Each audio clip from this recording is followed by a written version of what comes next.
全的爱，深深包容着我，不是因着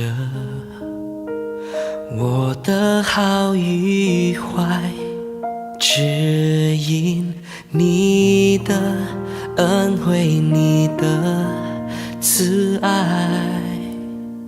你一直释放我，何等荣幸能称你是我阿爸天父，你赐我真智慧，每当我寻求就必能寻见你，我在门外叩门。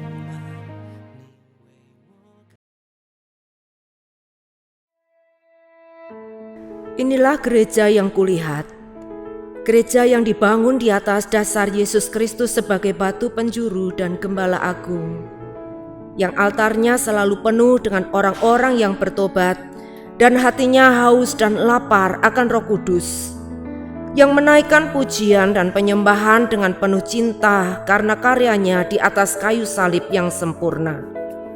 Inilah gereja yang kulihat, gereja yang menjadi rumah doa dan pemulihan bagi suku-suku bangsa dan bahasa. Rumah tempat kita semua bersatu hati, tumbuh bersama sampai serupa Kristus dan memenangkan jiwa. Yang sakit akan disembuhkan, yang lemah akan dikuatkan, saling menopang dan berbagi sebagai kesatuan tubuh Kristus dengan Yesus Kristus sebagai kepala. Inilah gereja yang kulihat, yang api kegerakan kasih-Nya tidak pernah padam dari generasi ke generasi, dan kerinduan hatinya untuk melayani dan menjangkau jiwa-jiwa yang terhilang. Gereja yang seperti lumbung Yusuf, selalu diberkati dan menjadi berkat. Gereja yang mengabarkan pesan kebenaran Injil Kristus melalui media, kebudayaan, pendidikan, marketplace, keluarga, politik, dan kesehatan. Gereja yang berdampak dan menjadi terang dan garam. Dan gereja yang kulihat itu adalah Kita.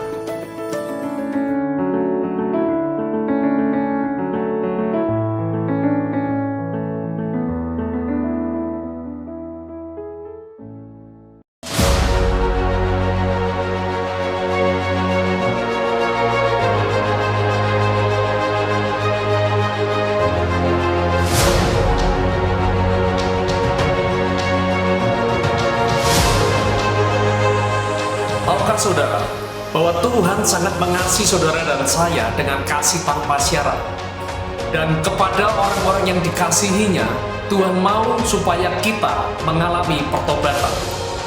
Sebab dengan pertobatan Tuhan akan mencurahkan segala berkat, segala pemulihan dengan tanpa batas. Apakah kita bersedia dan apakah kita siap untuk menerima berkat Tuhan yang lebih luar biasa lagi? Haleluya, shalom Bapak Ibu yang dikasihi Tuhan, shalom. Boleh lambaikan tangannya Bapak Ibu. Mari Bapak Ibu saya undang untuk kita bangkit berdiri bersama. Berapa banyak di antara kita siap menerima kasih Tuhan yang luar biasa. Boleh tepuk tangan buat Tuhan Yesus kita yang hebat. Haleluya, haleluya. Mari Bapak Ibu kita sama-sama datang kepada Tuhan. Bapak Surgawi, kami bersyukur karena pagi hari ini kami akan melihat tangan Tuhan berkarya atas hidup kami. Engkau melihat setiap hati yang haus. Engkau melihat hati yang mencintai Engkau. Engkau melihat setiap kami Tuhan yang mau mengutamakan-Mu Tuhan dalam setiap hidup kami. Hari ini Tuhan Yesus, kami meyakini bahwa terobosan demi terobosan. Hari ini kami meyakini kami yang sakit disembuhkan oleh kuasa Tuhan. Bahkan hari ini kami mempercayai terobosan, mujizat, perekonomian terjadi atas setiap hidup kami. Terima kasih Tuhan Yesus, kami datang dengan membawa pujian, penyembahan yang terbaik buat Engkau saja. Haleluya. Mari yang percaya katakan amin. Beri tepuk tangan yang terbaik buat Allah kita. Haleluya. Mari sama-sama bersukacita dalam pujian ini Bapak Ibu. Mari tepuk tangan yuk.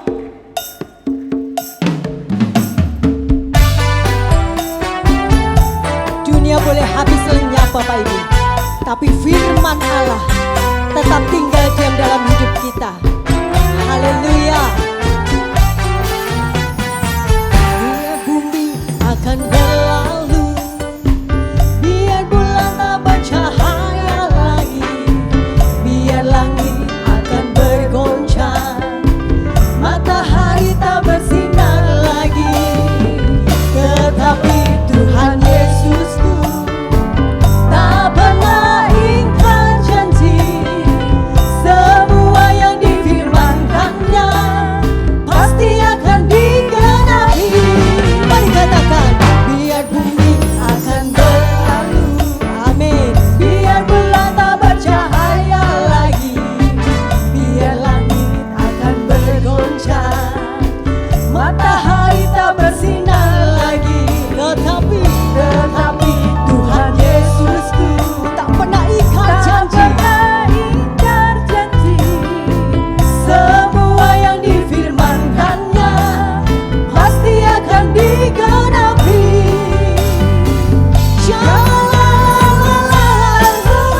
Katakan, saya cinta Yesus.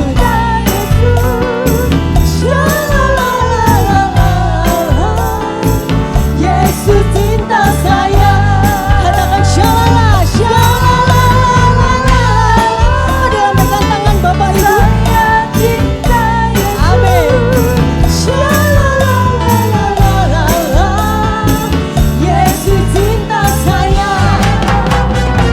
Biar bumi akan berlalu, biar bulan tak bercahaya lagi, biar langit akan bergoncang, matahari tak bersinar lagi, tetapi Tuhan Yesusku tak pernah ingkar janji. Semua yang difirmankannya pasti akan digenapi, Bapak Ibu Saudara. Haleluya. Saya cinta Yesus. Yang mengasihi Tuhan boleh lambaikan tangannya buat Tuhan. Yesus cinta saya. Shalala, shalala. Saya cinta Yesus. Shalala. Yesus cinta saya. Katakan shalala, shalala. Saya cinta Yesus. Shalala. Yesus cinta saya. Sekali lagi ya Bapak Ibu ya. Shalala. Yuk sama-sama tepuk tangan di atas kepala.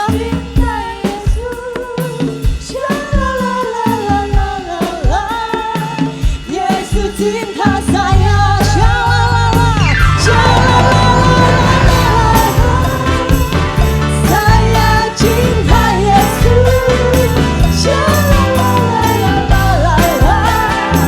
Yesus cinta saya. Haleluya. Mari beri tepuk tangan terbaik bagi Allah kita. Haleluya. Haleluya. Mau lebih lagi Bapak Ibu kita memuji Dia. Amin. Haleluya.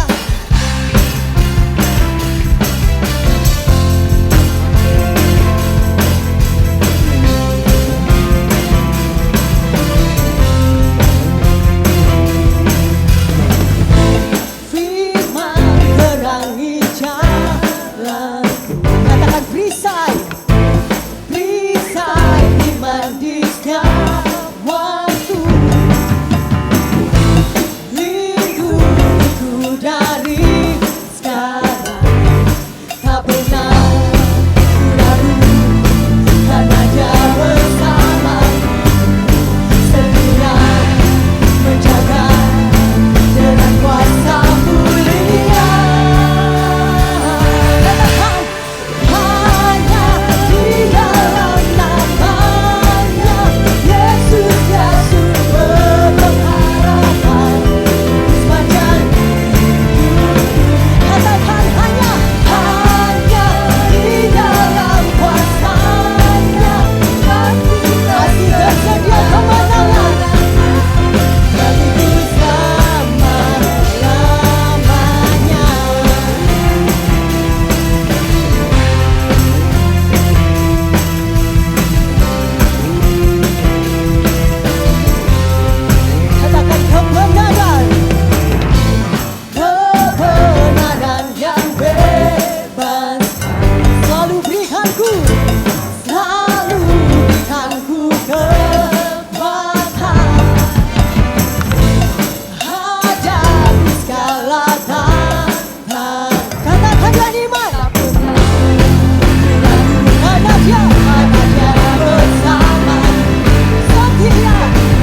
yakin Bapak Ibu?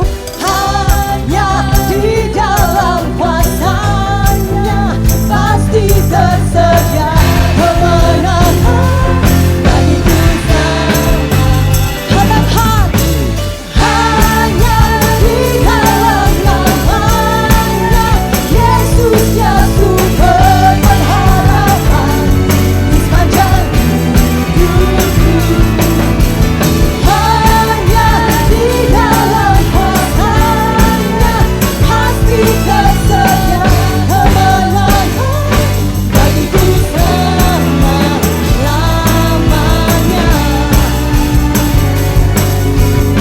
Haleluya.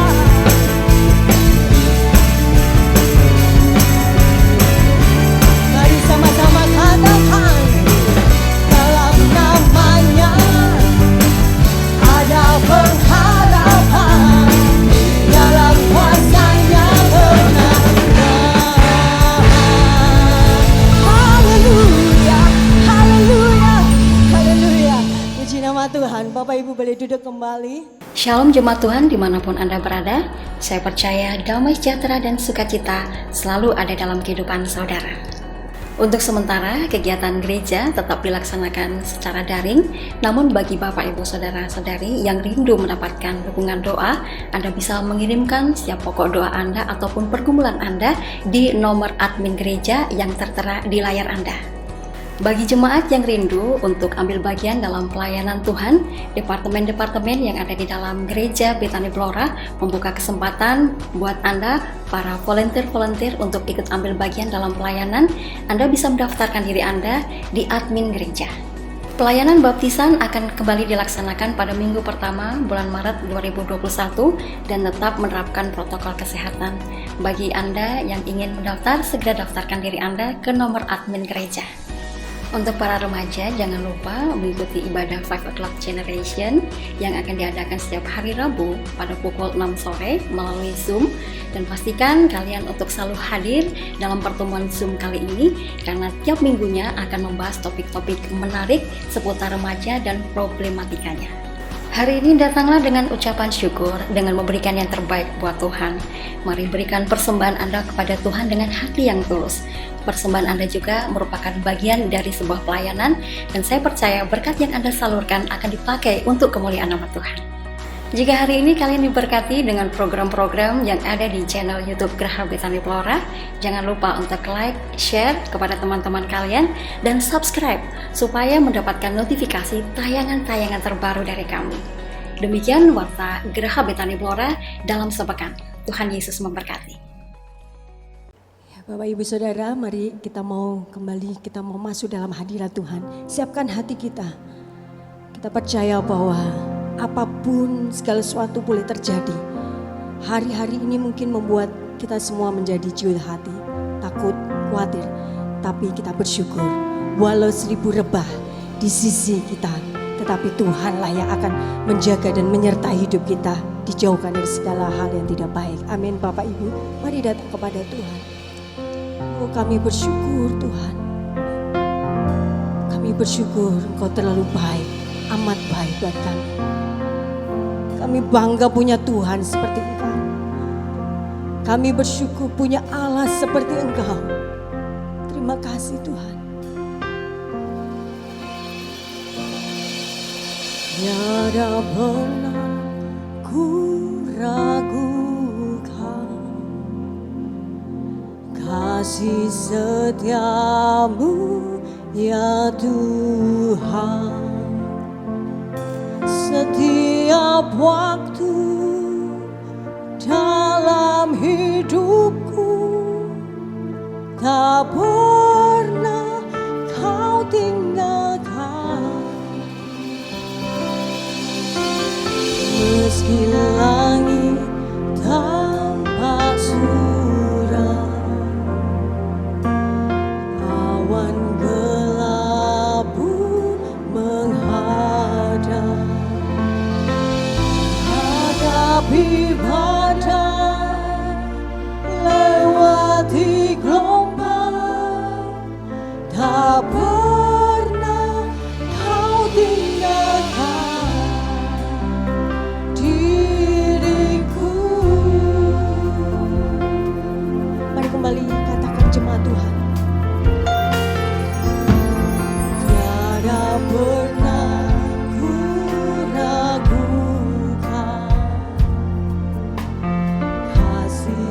setiamu ya Tuhan, setiap waktu dalam hidupku tak pernah kau tinggalkan.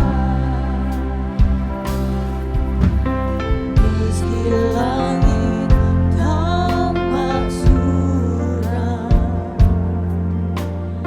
awan gelap pun menghadap, hadapi badai, lewati gelombang, tak pernah kau tinggalkan diriku.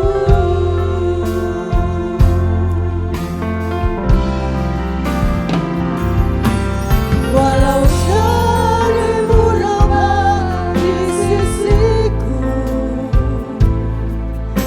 kau tetaplah Allah penolongku. Walau 10.000 rebah di kananku, takkan ku goyah sebab Yesus sertaku.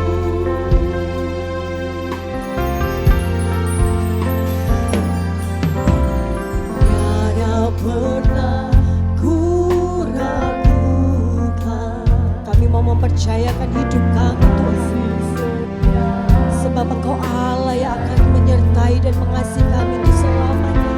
Setiap waktu, terima kasih Tuhan, dalam hidupku tak pernah kau tinggalkan.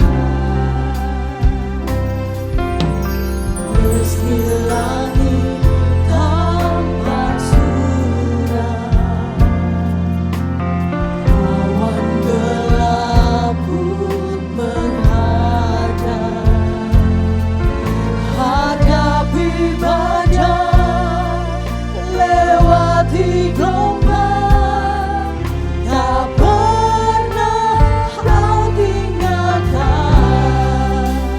diriku. Katakan dengan segenap hati, walau 1000 rebah di sisiku, kau tetaplah Allah penolongku. Walau 10.000 rebah di kananku, takkan ku goyah sebab Yesus sertaku. Walau 1000 rebah di sisiku, kau tetaplah Allah penolongku. Walau 10.000 rebah di kananku, takkan ku goyah sebab Yesus sertaku. Mari angkat tanganmu saudara, katakan, walau 1000 rebah di sisiku, kau tetaplah Allah penolongku. Walau 10.000 rebah di kananku, takkan ku goyah sebab Yesus sertaku. Katakan, walau 1000 rebah di sisiku, kau tetaplah Allah penolongku. Walau 10.000 rebah di kananku, takkan ku goyah sebab Yesus sertaku. Takkan ku goyah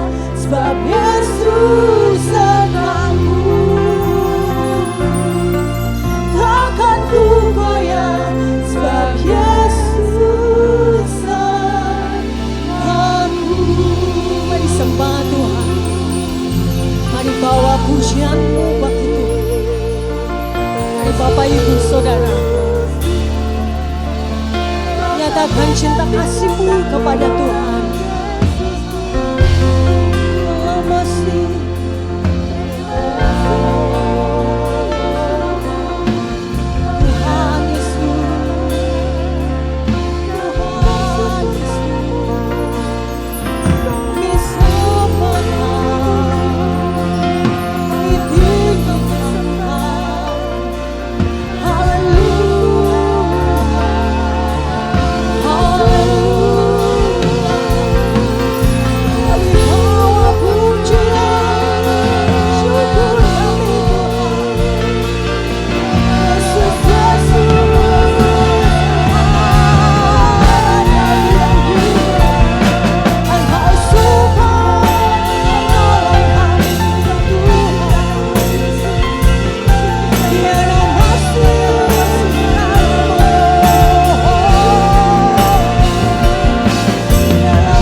Kami percaya kami ada di dalam tangan Tuhan. Kami ada di dalam rencana Tuhan. Oh, kami percaya Tuhan. Kami percaya Tuhan.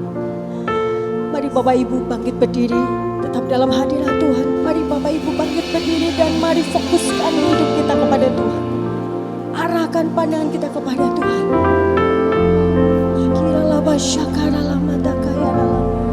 Angkat tangan kita buat Tuhan.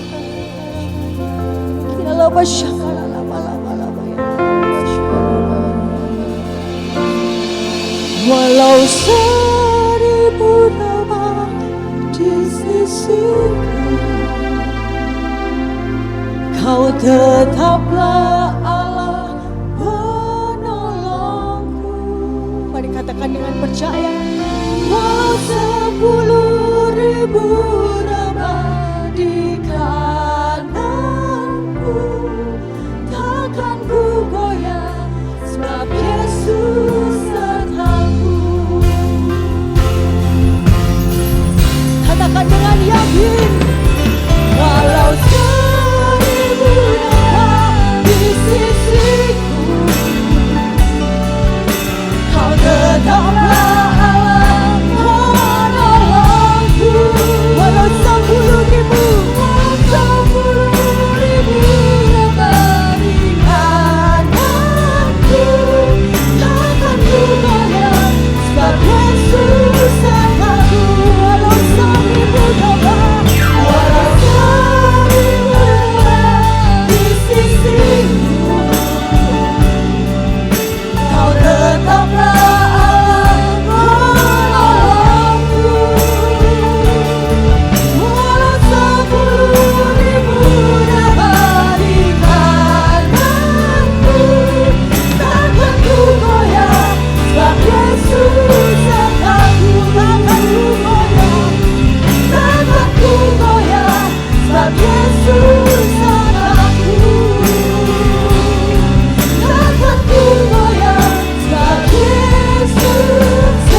saudara terkasih dalam Tuhan, kita akan sama-sama diberkati oleh Bapak Pendeta Bambang Hengki, ya, sebagai pengurus dari Sinode Gereja Betani Indonesia, dan beliau juga mengembalakan Gereja Betani di Salatiga.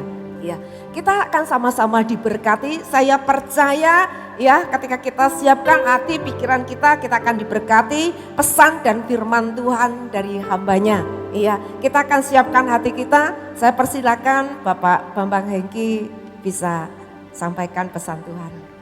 Puji Tuhan, haleluya. Mari kita berdoa lebih dulu, saudara.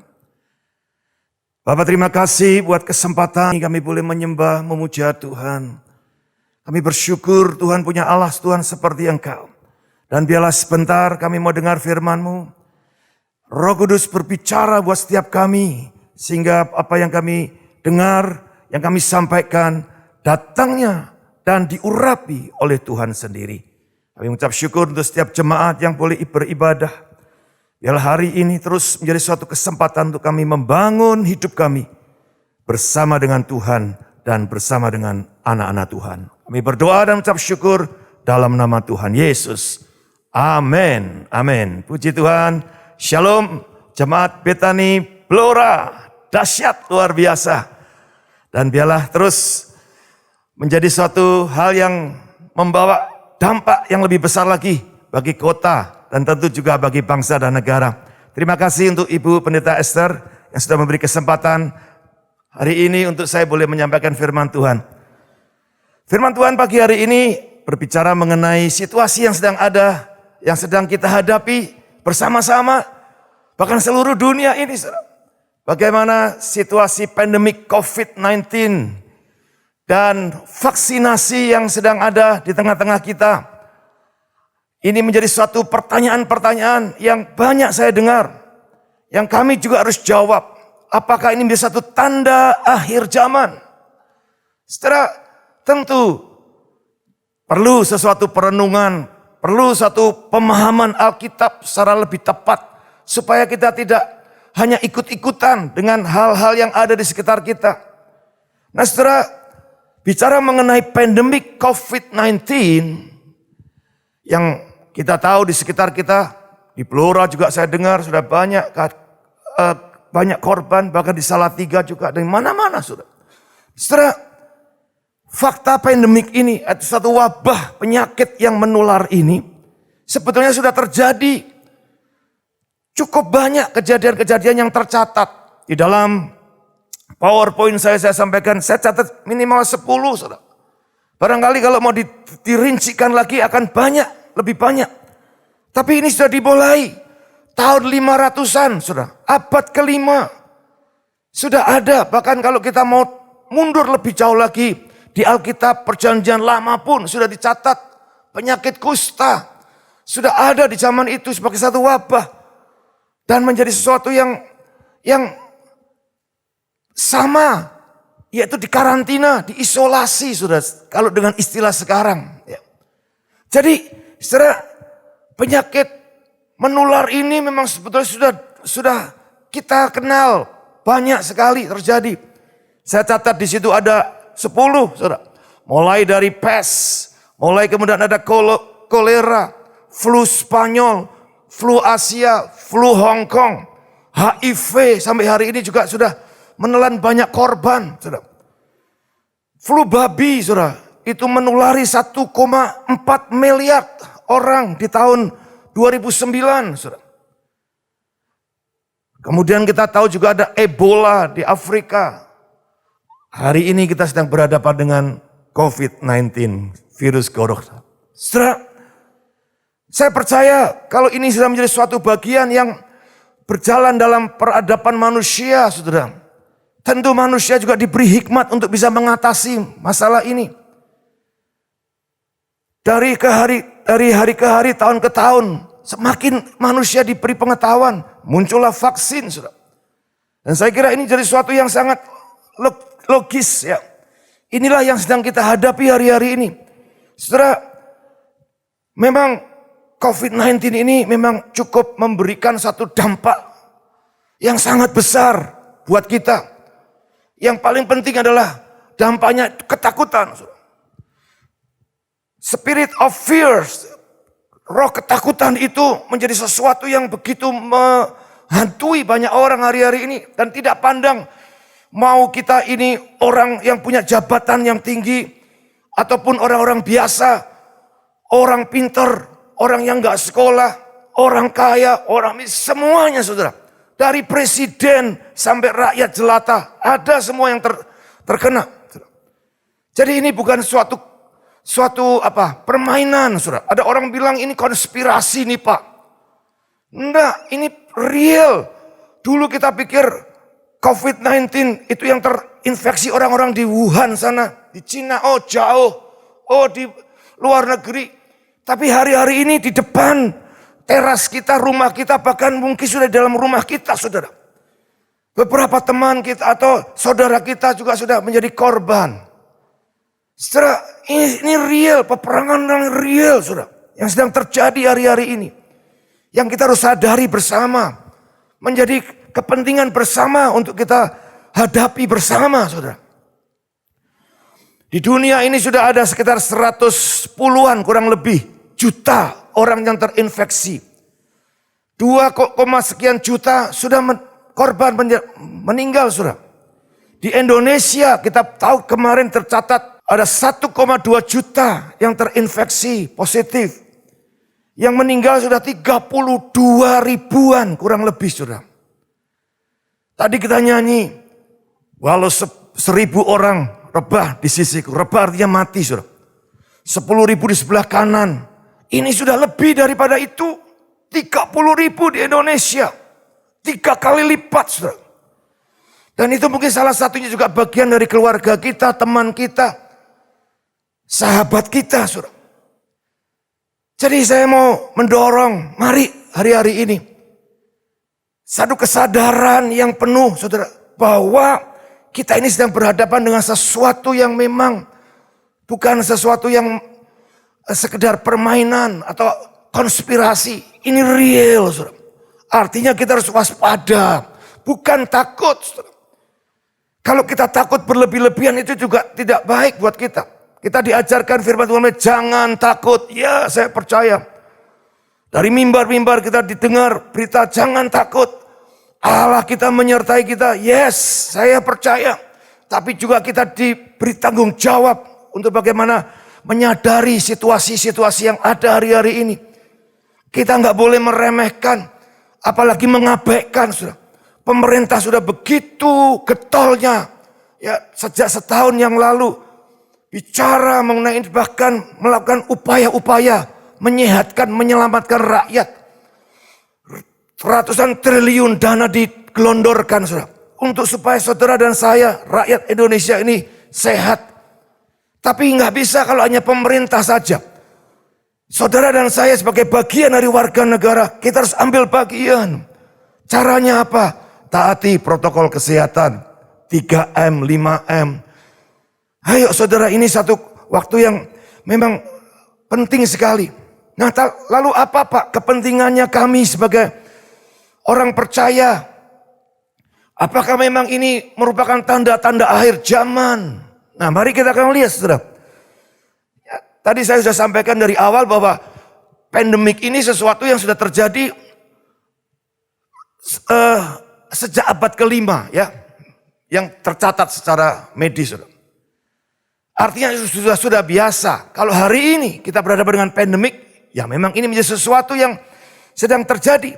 Nah, mari saudara, kalau kita kaitkan dengan akhir zaman, kita pasti akan lihat dari kitab Wahyu, ya. Karena kitab Wahyu merupakan bagian dari yang terpenting untuk kita bisa memahami zaman ini atau akhir zaman secara khusus.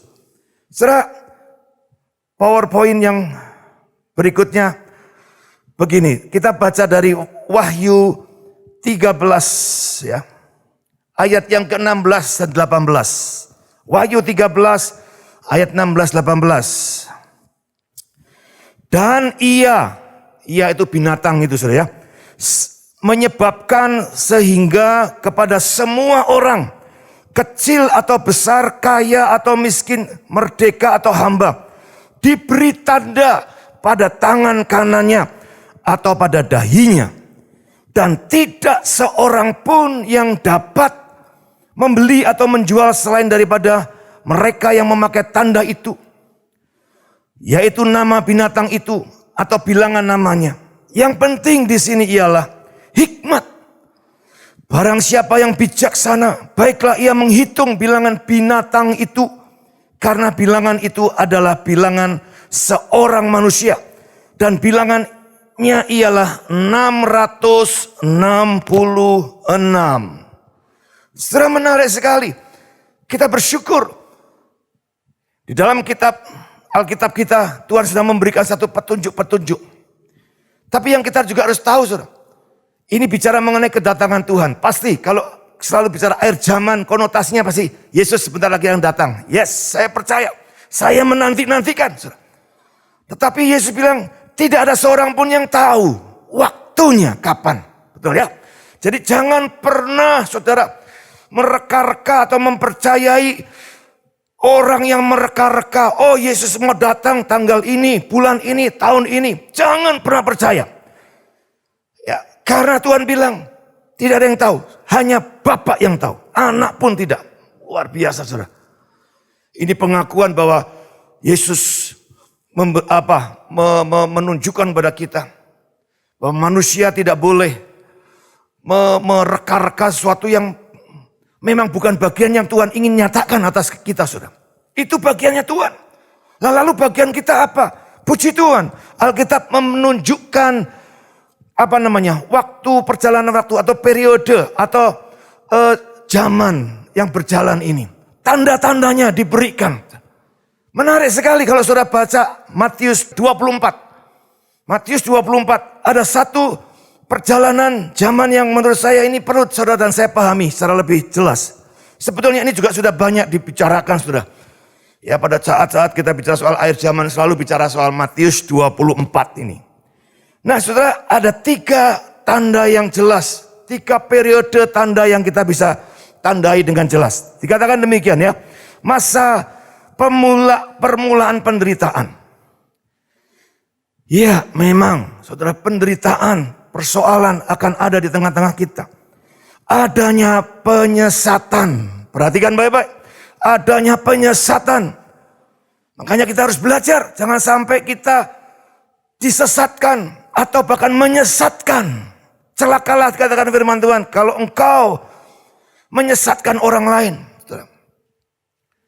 Tapi penyesatan itu akan datang dan sudah ada di tengah-tengah kita. Lalu yang kedua adalah perang, saudara. Perang di mana-mana dulu kita ingat. Ya, hari ini mungkin sedikit agak reda. Tapi ada krisis ekonomi, saudara. Krisis kelaparan. Hari-hari ini begitu banyak, saudara, masih terjadi. Wabah, penyakit dituliskan di situ. Ini masa permulaan penderitaan. Kemudian juga ada gempa bumi dan bencana-bencana lain. Hari-hari ini Indonesia dalam waktu 2 bulan ini sudah ratusan bencana alam terjadi.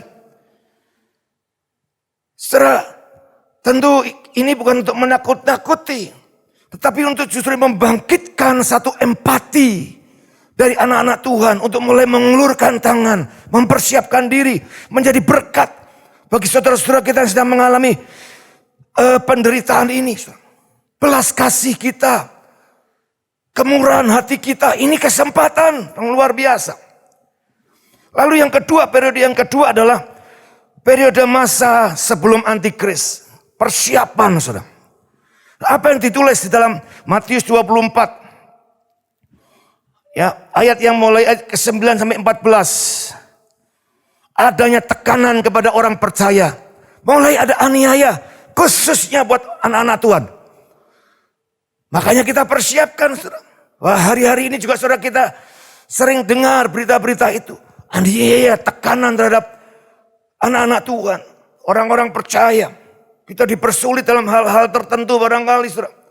Kita merasakan tekanan-tekanan seperti itu yang cukup berat. Lalu yang kedua dikatakan ada murtad.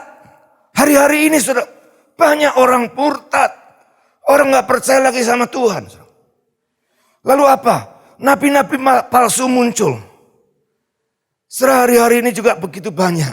Makanya mari kita harus belajar Alkitab sungguh-sungguh, saudara. Dituntun oleh seorang gembala yang baik, ya, yaitu gembala saudara. Gereja di mana saudara tertanam, dituntun supaya jangan sampai kita ini terpengaruh oleh nabi-nabi palsu. Hari-hari ini banyak, saudara. Apalagi dengan adanya medsos yang begitu semarak terbuka hari-hari ini. Banyak, saudara. Kita harus bisa membedakan mana yang benar, mana yang salah, mana yang tidak harus kita ikuti dan mana yang tidak harus kita ikuti. Kasih menjadi dingin. Dan itu sedang terjadi juga hari-hari ini. Nah, ini yang penting, saudara. Perhatikan. Akan terjadi satu kebangunan rohani. Gereja Tuhan mulai didewasakan. Gereja Tuhan akan kembali kepada esensi panggilannya. Saudara, kalau saudara baca ayat Matius 24 ayat 14. Dikatakan, dan Injil kerajaan itu akan diberitakan ke seluruh dunia. Menjadi kesaksian bagi semua bangsa. Sesudah itu barulah tiba kesudahannya. Haleluya. Tanda ini jelas. Kalau saya lihat hari-hari ini persiapan, saudara. Untuk mulai membangun hidup kita sebagai anak Tuhan. Gereja Tuhan. Yang bersaksi. Yang memberitakan sampai ke ujung-ujung bumi, saudara. Dengan medsos, saudara. Dengan teknologi digital ini kita bisa sekarang melakukan ini. Kalau dulu saya misalnya mau pergi ke Blora, barangkali agak harus ngatur jadwal, harus cari supir, harus ngepaskan kendaraan dan semuanya agak ribet. Tapi hari ini lihat, saudara. Saya ada di Salatiga. Saudara di Blora. Dan saudara tetap bisa menikmati firman Tuhan. Saudara tetap bisa menerima pesan-pesan Tuhan. Dan kalau saya bisa sampai ke Blora, saya percaya ini pun bisa disiarkan sampai ke seluruh muka bumi, saudara. Tidak ada lagi batasan. Luar biasa. Mari persiapkan anak-anak Tuhan menjadi gereja yang dewasa. Jangan jadi gereja yang atau orang percaya yang kolokan, saudara. Seperti anak-anak terus. Ini waktunya untuk setiap saudara, setiap jemaat Tuhan diperlengkapi, bertumbuh, menjadi dewasa, berbuah dan memberitakan Injil kerajaan Allah ke seluruh muka bumi ini. Katakan amin. Katakan amin. Mari saudara, ini kesempatan.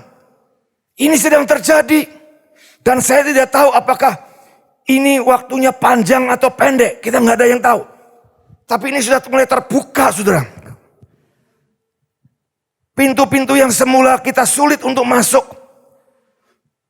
Akhirnya hari-hari ini terbuka luar biasa. Ya.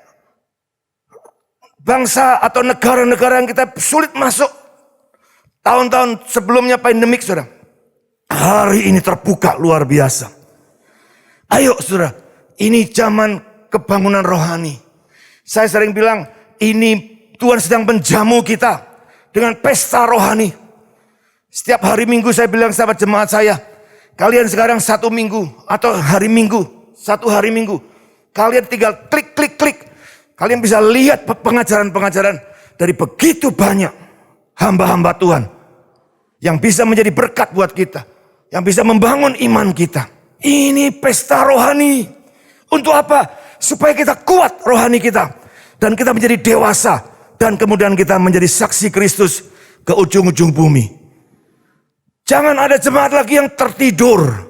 Jangan ada lagi rumah tangga yang tertidur, terlena. Hanya meratapi nasib.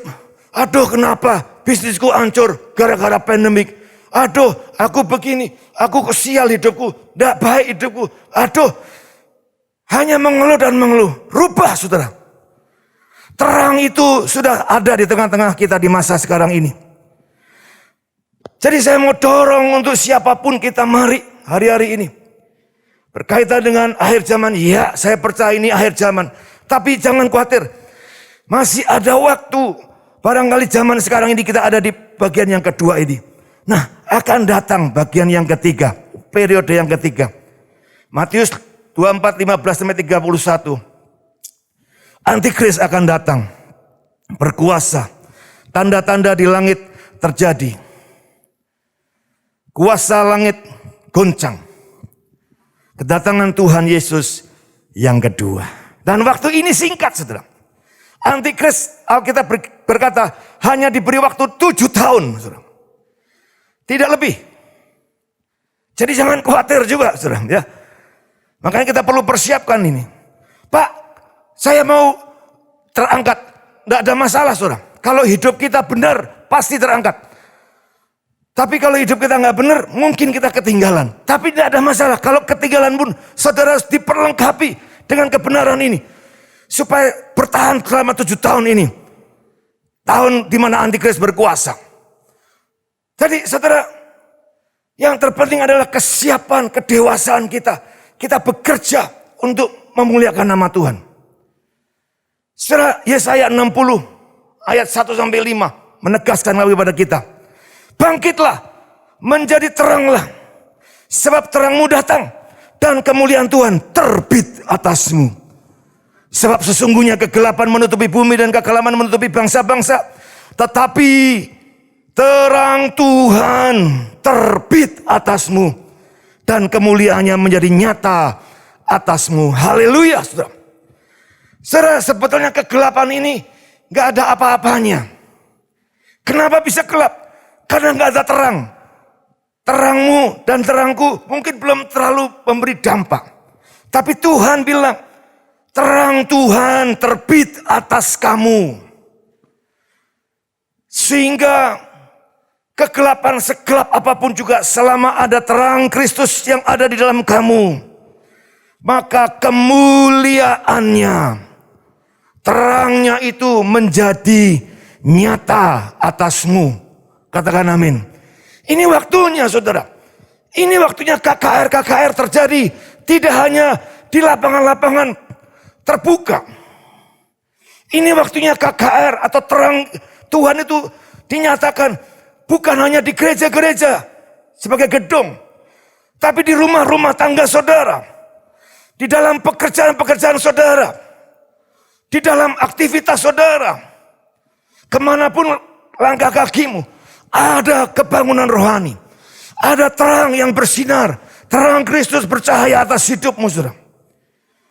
Dan di sanalah bangsa-bangsa akan berduyun-duyun datang kepada terangmu.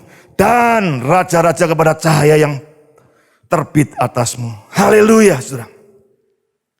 Jadi saudara jangan khawatir. Belum, waktunya belum. Masih ada pekerjaan besar di depan ini.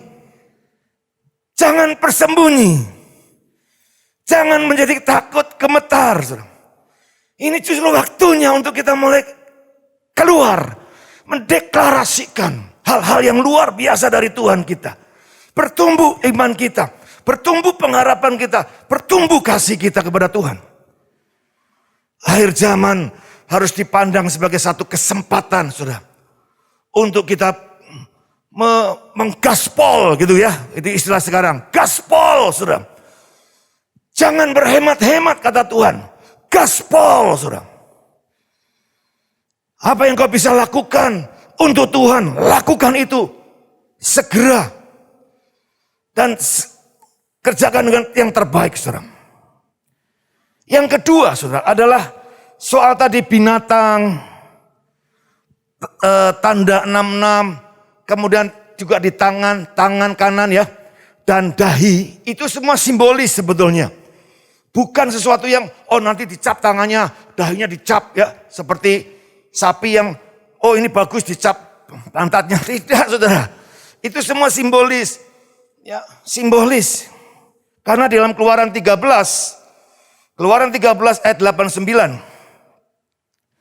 Dikatakan pada hari itu, harus kau beritahukan kepada anakmu laki-laki, ibadah ini adalah karena mengingat apa yang dibuat Tuhan kepadaku pada waktu aku keluar dari Mesir.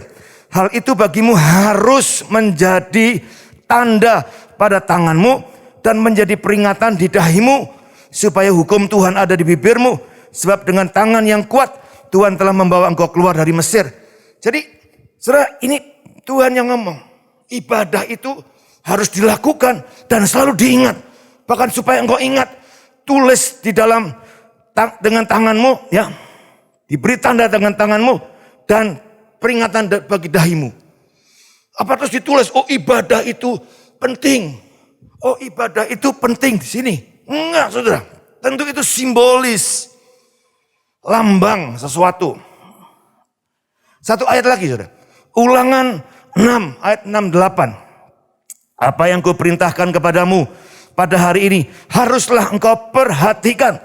Haruslah engkau mengajarkannya berulang-ulang kepada anak-anakmu dan membicarakannya apabila engkau duduk di rumahmu, apabila engkau sedang dalam perjalanan, apabila engkau berbaring, apabila engkau bangun.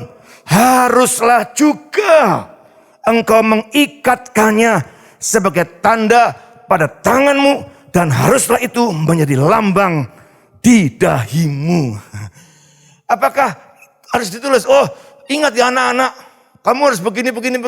Lah, kalau di batok kita ini, batoknya kalau seperti saya tipis, saudara ya nggak banyak tulisan, nggak cukup.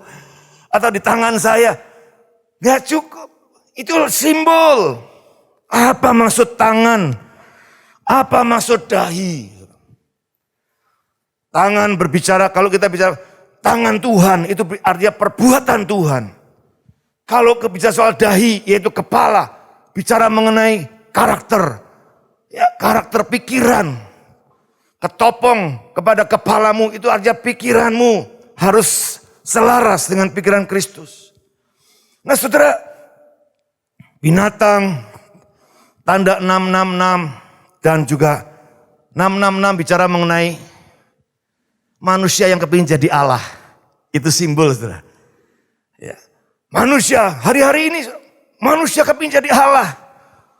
Pakai nama Allah, tapi pingin jadi Allah, seperti Allah. Persis seperti iblis dulu waktu jatuh, ya. Pingin menyamai Allah. Hari-hari ini juga banyak orang kaya, mungkin orang pintar, orang apa, pingin menyamai Allah. Atau mungkin pendeta, bahkan hamba Tuhan, sudah bisa juga. Tidak ada penundukan diri, ketaatan diri. Jadi ini penting, saudara, hari-hari ini. Binatang bicara mengenai antikris, saudara. Itu juga simbol pemerintahan, simbol kekuasaan. Mereka akan bergerak melalui kekuasaan, memang. Karena memang yang akan dipengaruhi adalah orang banyak, bangsa-bangsa, saudara. Nanti saudara baca itu lebih detail lagi di ayat-ayat pasal-pasal sebelumnya. Tapi yang mau saya tekankan adalah itu adalah simbol. Soal tangan dan dahi itu bicara soal tangan, bicara soal perbuatan kita. Dahi bicara soal pikiran kita. Apakah pikiran kita antikris? Ya. Apakah saat nanti kita diberi vaksin atau diberi harus menyangkal Tuhan dulu? Ayo kamu sangkal Tuhan. Oh ya, aku sangkal Tuhan. Atau setelah nanti kita divaksin atau kita mau jual beli, kamu harus nyangkal Tuhan dulu. Ya kalau sepertinya jangan mau, saudara. Tapi kan tidak pernah, pemerintah nggak pernah. Ayo sangkal Tuhan dulu, mau vaksin. Nggak boleh percaya lagi jadi orang Kristen, kan enggak. Jadi ini simbol apa? Perbuatan. Jadi akan juga hati-hati saudara dalam hal ini. Karena ini bersifat simbol. Jangan terlalu pede. Oh aku orang percaya nih. Aku hamba Tuhan nih. Tapi kalau pikiran kita ini. Pikiran yang anti Kristus. Artinya kita gak mau sejalan dengan Kristus. Suruh ngampuni. Nggak iso. Enak ngampuni. Ya kan? Ayo kamu berbuat baik. Nggak mau. Enak orang itu dikasih kebaikan. Wah aku sudah disakiti. Setelah ingat. Pengampunan menjadi sesuatu yang harus kita lepaskan. Karena itu pikiran Kristus. Kasih, mengasihi. Mengasihi siapa Pak? Mengasihi orang yang memusuhi kamu. Mengasihi orang yang menyakiti kamu. Kalau kamu mengasihi orang yang mengasihi kamu. Apa lebihnya dari orang-orang yang tidak mengenal Tuhan, saudara? Hari-hari ini perlu praktek kasih yang seperti itu. Kasih agape. Kasih walaupun, saudara. Walaupun kau menyakiti aku. Gak apa-apa. Aku tetap mengasihi kamu. Aku tetap mau bantu kamu, tolong kamu. Yang aku bisa. Saudara, kemudian perbuatan. Tangan ini bisa soal perbuatan. Ada tadi disebutkan tangan kanan. Kenapa tangan kanan? Kok enggak tangan kiri? Saudara, saya menarik kemarin, saya lihat, oh yang divaksin tangan kiri saudara ya. Kenapa ya tangan kiri ya? Tentu ada maksudnya. Kok bukan tangan kanan? Kita bilang tangan kanan. Yang akan diberi tanda. Berarti vaksin dengan antikris pasti nggak ada hubungan. Puji Tuhan saudara. Saya mau patahkan ini orang-orang yang bilang, oh kamu kalau divaksin nanti kamu akan kehilangan hadirat Tuhan loh. Hati-hati loh. Kamu kalau divaksin nanti kamu tiba-tiba pikiranmu berubah. Kamu jadi menyangkal Tuhan. Bahkan kalau kamu divaksin nanti kamu akan bisa kehilangan keselamatanmu loh. Semua itu hoax saudara. Hoax ya. Jangan percaya saudara. Pak tapi yang ngomong hamba Tuhan Pak. Dari mana? Amerika loh Pak. Oh memangnya kalau dari hamba Tuhan dari Amerika pasti benar? No. Yang paling benar adalah kembali ke Alkitab. Kembali kepada Alkitab saudara. Ya jadi tangan kanan maksudnya apa? Saudara kalau buat perjanjian deal gitu ya. Pasti jabat tangan dengan tangan kanan ya. Pada umumnya saudara ya. Kalau kidal ya lain. Tapi umumnya rata-rata tangan kanan. Deal ya. Itu artinya kesepakatan. Kita sepakat gak nih dengan kuasa Tuhan? Atau kita sepakat dengan kuasa si jahat? Saudara? Nah, tergantung keputusan kita. Makanya mari belajar saudara. Memahami Alkitab dengan baik. Ya, dengerin kebenaran-kebenaran firman Tuhan. Lakukan firman Tuhan. Hukum kasih, kasihlah Tuhan Allahmu dengan segenap hatimu, dengan segenap jiwamu, dengan segenap kekuatanmu. Tapi juga kasihlah sesamamu. Jangan jomplang, saudara. Kasih Tuhan tapi sesama kita ribut terus, gegeran terus. Atau sebaliknya, dengan sesama baik, luar biasa. Tapi dengan Tuhan, ya kayak gitu-gitu aja. Dua sisi ini harus berjalan. Makanya salib itu saudara adalah bicara mengenai ke atas dan dengan sesama. Ke Tuhan dan sesama. Itu harus balance. Pak, lalu apa Pak yang kami harus lakukan Pak dengan situasi seperti ini? Takut loh Pak, begini loh Pak, sulit loh Pak hari ini Pak, begini mau apa rasanya serba terbatas. Ya, barangkali Tuhan sedang menunggu saudara dan saya sadar akan apa yang menjadi rencana Tuhan bagimu dan bagi saya. Kenapa pandemi tidak selesai-selesai? Dulu rasanya orang bilang, oh Juni, Juli nanti selesai. Agustus lah paling panjang. Tapi ini semakin kesini, semakin gila-gilaan. Semakin wah menakutkan. Ada apa ya? Kami sudah berdoa Pak. Kami sudah sembahyang, kami puasa.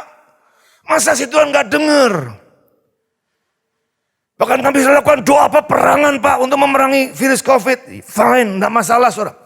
Tapi kenapa belum selesai? Nah ini yang perlu kita koreksi. Kita perlu kembali lagi menenangkan diri. Apa sih rencana Tuhan? Jangan sampai kita ini sibuk dengan keinginan agenda kita. Sehingga kita melupakan apa yang jadi rencana Tuhan. Saudara. Sibuk dengan hal-hal rohani. Tapi kita nggak mau perhatikan hati Tuhan itu apa. Nah saudara, saya mau sampaikan dua hal ini saja. Sikap kita sebagai anak-anak Tuhan di bangsa negara ini khususnya. Kita berdoa buat keselamatan bangsa negara ini. Kita bertahun-tahun berdoa Tuhan selamatkan Indonesia. Lawat Indonesia. Berkati bangsa ini supaya mengenal Engkau. Yes. Tapi di saat seperti ini saya banyak melihat saudara. Teman-teman banyak yang justru menolak anjuran pemerintah untuk prokes lah. Prokes juga, enggak apa-apa, enggak perlu pakai masker. Ada tuh, anak Tuhan juga saudara. Kita punya Tuhan yang hebat. Masa sih Tuhan enggak bisa membentengi kita? Waduh ya saudara, saya bilang sih ya hebat ya. Iman saya belum sampai ke sana barangkali. Tapi ada yang mati juga saudara, yang ngomong gitu tuh. Kena juga. Korban juga saudara. Kalau enggak dia, keluarganya yang kena. Jadi saudara, pemerintah menyampaikan 3M, 5M, stay at home, PSBB, PPKM. Itu bukan mau sekedar gaya-gayanan. Itu sudah diperhitungkan oleh banyak orang yang memikirkan bagaimana supaya keselamatan kesehatan masyarakat Indonesia itu tetap terjaga. Ya, jadi yang pertama saudara, Roma 13 ayat 1 dan 2. Roma 13 ayat 1 dan 2 mengatakan demikian. Tiap-tiap orang harus takluk kepada pemerintah yang di atasnya. Sebab tidak ada pemerintah yang tidak berasal dari Allah. Luar biasa, saya bilang kok berani ya Tuhan ngomong gini ya melalui Rasul Paulus. Apakah Rasul Paulus takut sama pemerintah pada zaman itu? Tidak. Apakah pemerintah waktu itu baik-baik sama orang Kristen? Tidak saudara. Zamannya Paulus orang Kristen dipegang, ditangkap, disembelih saudara. Digantung, dibakar untuk menjadi penerang jalan. Tapi Rasul Paulus ngomong begini, ini piye ini maksudnya? Ya memang itu. Katakan pemerintah, tidak ada pemerintah yang tidak berasal dari Allah. Dan pemerintah-pemerintah yang ada ditetapkan oleh Allah. Sebab itu barang siapa melawan pemerintah, ia melawan ketetapan Allah. Perhatikan, saya mau sampaikan buat saudara yang, atau siapa saja. Saudara bilang, jangan vaksin, vaksin akan begini-begini. Engkau sedang melawan pemerintah, dan engkau sedang menentang Allah saudara. Yang katanya engkau sembah, yang katanya engkau layani, yang katanya engkau cintai. Dan siapa yang melakukannya akan mendatangkan hukuman atas dirinya.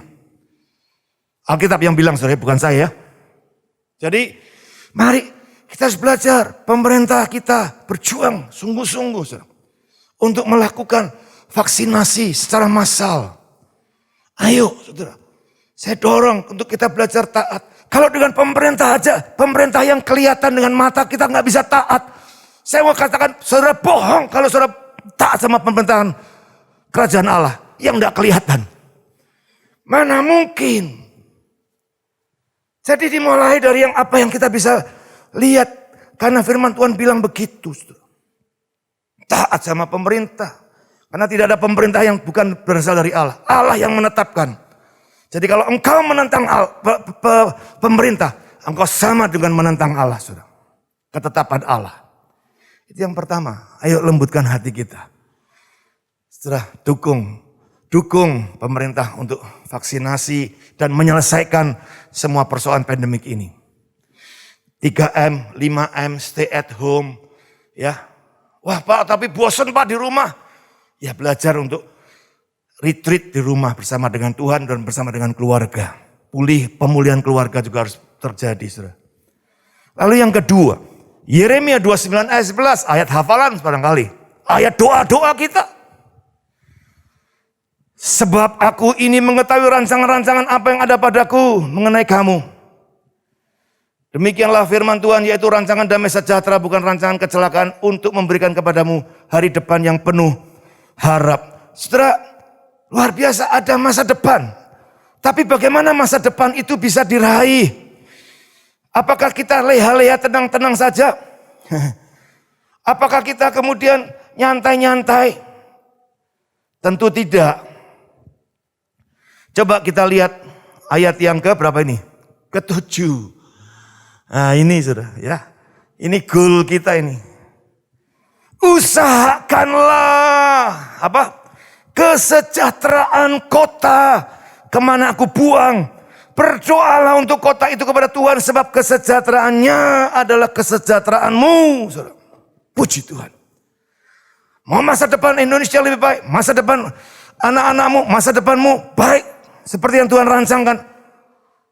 Saudara harus tahu apa yang harus dikerjakan. Usahakanlah kesejahteraan kota dan berdoa. Pak, berdoa sudah bagus, terus berdoa. Tapi usahakan artinya betul-betul kita lakukan sesuatu. Kota kita sedang mengalami apa?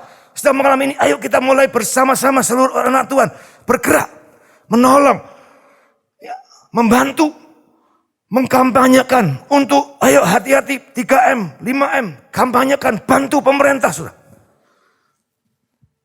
Usahakan, kita bagikan masker, kita perlu kasih penerangan edukasi ke masyarakat sepenuhnya supaya semuanya bisa berjalan dengan baik.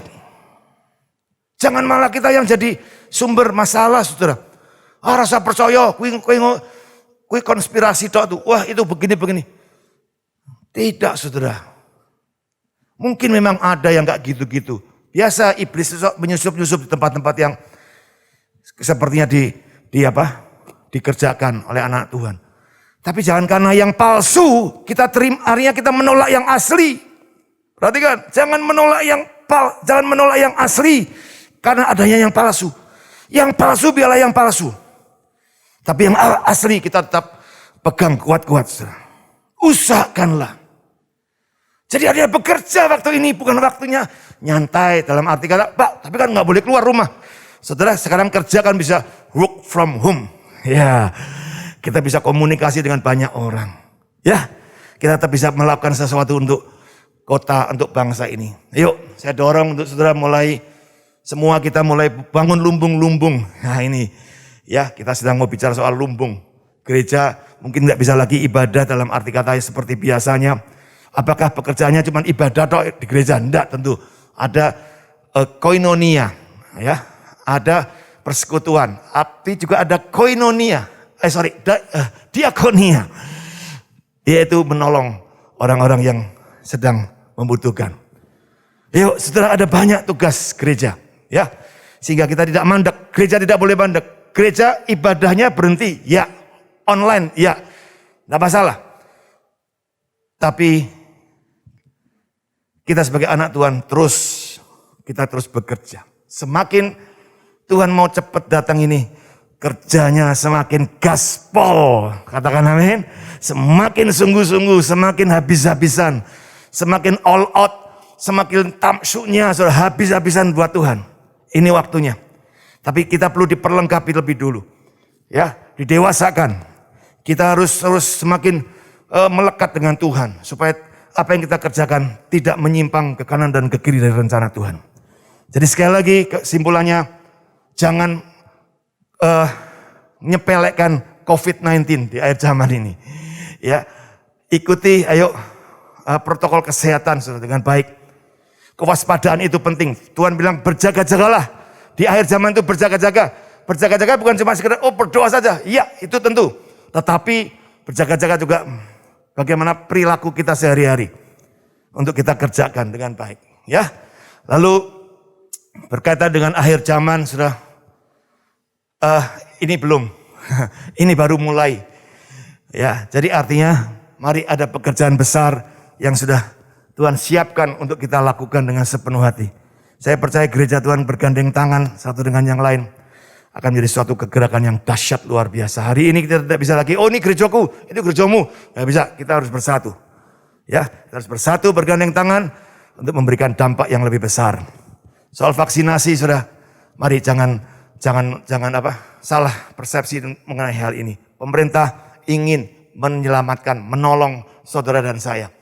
Sudah terlalu banyak korban-korban yang berjatuhan dan tidak boleh lagi terjadi lagi, sudah. Biarlah firman Tuhan pagi hari ini atau sepanjang hari ini akan menjadi sesuatu yang menguatkan saudara dan terus mengerti apa yang harus kita lakukan ke depan. Kiranya Tuhan memberkati kita semua. Mari kita berdoa, saudara. Segala pujian, hormat, syukur kami naikkan di hadapan-Mu Tuhan. Betapa bersyukurnya kami hidup di zaman-zaman seperti ini. Sekalipun di tengah-tengah masalah-masalah yang cukup menegangkan, menakutkan, tetapi kami tahu bersama dengan Tuhan Yesus kami cakap menanggung segala perkara. Bersama dengan Tuhan Yesus kami akan lakukan perkara-perkara besar. Aku berdoa buat seluruh jemaat Bethany Blora, baik yang muda, yang tua, siapapun juga, apapun latar belakangnya, menangkap maksud daripada rencana Tuhan melalui pandemik ini. Kami tidak kemudian menjadi orang yang dikerdilkan dengan kondisi yang ada, tapi justru iman kami bangkit, hati kami percaya, dan perbuatan-perbuatan besar Tuhan akan terjadi dalam hidup kami. Aku berdoa, sertai terus gereja ini, Ibu Esther dengan seluruh tim penggembalaan, biarlah terus Roh Kudus menuntun, memberi api yang terus membakar pekerjaan dan pelayanan Tuhan yang semakin dimurnikan, disucikan, dan dikobarkan lebih lagi. Terpujilah nama-Mu ya Tuhan. Hanya di dalam nama Tuhan Yesus kami berdoa.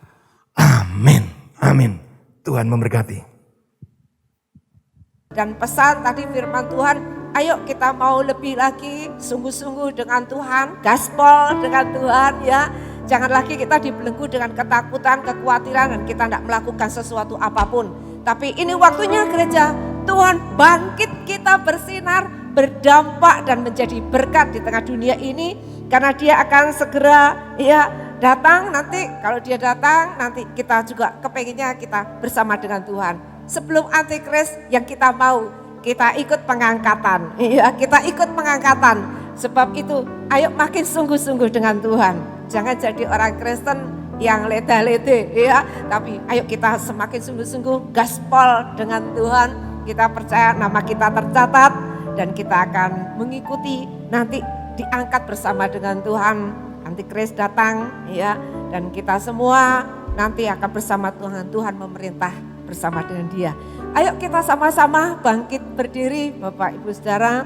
Saya juga ingin Pak Bambang Hengki sampaikan salam kami dari Gereja Betani Blora untuk saudara-saudara yang ada di Salatiga, baik pengurus maupun jemaat. Ini salam hangat dari kami. Tuhan memberkati. Ya Bu, saya sampaikan. Terima kasih. Segala pujian dan syukur hanya bagimu Yesus. Dengan apakah ku balas kasih-Mu? Segala hormat kemuliaan hanya bagimu, hanya bagimu.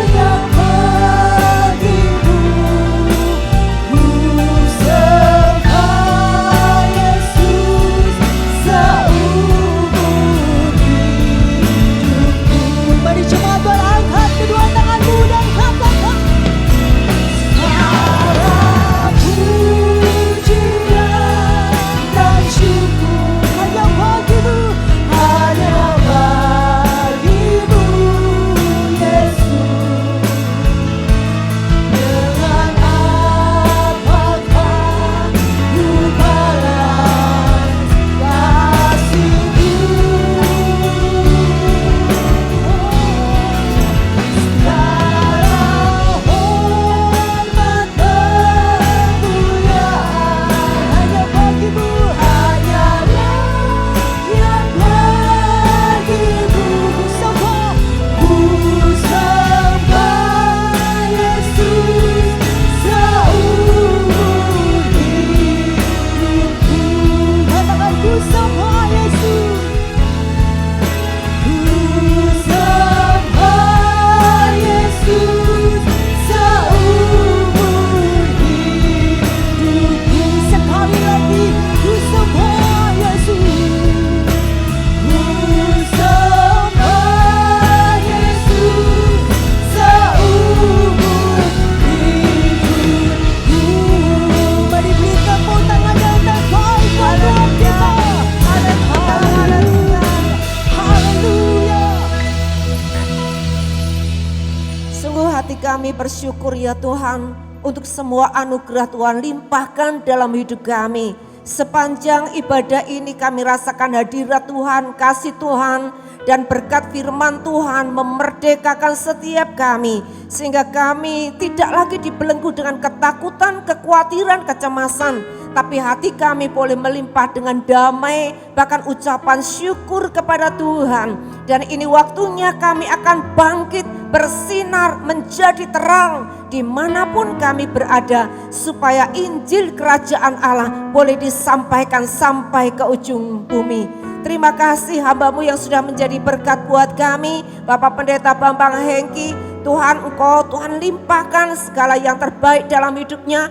Urapan hikmat, kuasa, otoritas Allah turun dalam hidupnya. Berkati semua keluarga sidang jemaat yang digembalakan. Semuanya boleh mengalami kemajuan yang luar biasa. Bahkan boleh menggenapi rencana dan tujuan Tuhan.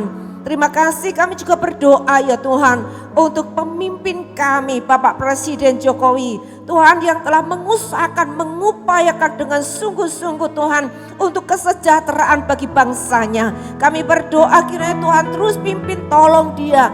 Biar tangan Tuhan, tangan yang kuat, tangan yang perkasa, yang terus menggandeng dia, langkah demi langkah, keputusan yang diambil, semuanya datang dari surga, hikmat yang dari Allah. Terima kasih, jaga lindungi mereka Tuhan. Oh Tuhan, dengan keluarga dan seluruh para pemimpin-pemimpin kami yang ada, kiranya urapan Tuhan turun atas mereka semuanya. Terima kasih Bapa, kami bersyukur. Dan kami juga Tuhan akan memberikan persembahan kami kepada Tuhan. Biarlah apa yang kami persembahkan Tuhan ini berguna untuk kerajaan Tuhan. Kami tahu semua yang ada pada kami datang dari Tuhan. Dan biarlah apa yang kami terima kembali dapat mempermuliakan nama Tuhan. Kami yang mengembalikan 1/10 apa yang jadi milik Tuhan. Engkau yang membuka tingkap langit, mencurahkan berkat, menghadir setiap belalang pelahap dan memberkati setiap kehidupan kami. Terima kasih, kami bersyukur buat cinta kasih Tuhan. Terpujilah Engkau Tuhan kekal selamanya. Mari kita semua angkat tangan kita kepada Tuhan. Terima kasih Tuhan, terima kasih. Pertolongan-Mu, kasih sayang-Mu, pemeliharaanmu, perlindunganmu sempurna buat kami semuanya. Sebab itulah Tuhan, kami boleh Tuhan untuk terus mencari Tuhan dengan lebih sungguh-sungguh lagi. Karena kami tahu hanya bersama-sama dengan Tuhan kami dapat memenuhi setiap rencana dan tujuan hidup kami. Terpujilah nama-Mu Tuhan. Kiranya Tuhan, Engkau sendiri yang memberkati setiap umat-Mu yang saat ini mengikuti ibadah, baik yang di tempat ini maupun secara online. Kiranya kasih karunia-Mu turun secara berlimpah-limpah atas kami semua. Pulanglah dengan damai sejahtera, dengan penuh sukacita. Berkat kasih pertolongan Allah turun atas kita semua. Dan persekutuan Bapa, Anak dan Roh Kudus, kita semuanya diberkati oleh Tuhan, dipimpin Tuhan, disertai Tuhan, dijaga dan dilindungi oleh Tuhan. Terima kasih, kami menerima semua yang terbaik hanya di dalam satu nama, Tuhan Yesus Kristus. Semua kita diberkati Tuhan, mari katakan bersama. Amin. Tuhan memberkati. Shalom, selamat hari Minggu.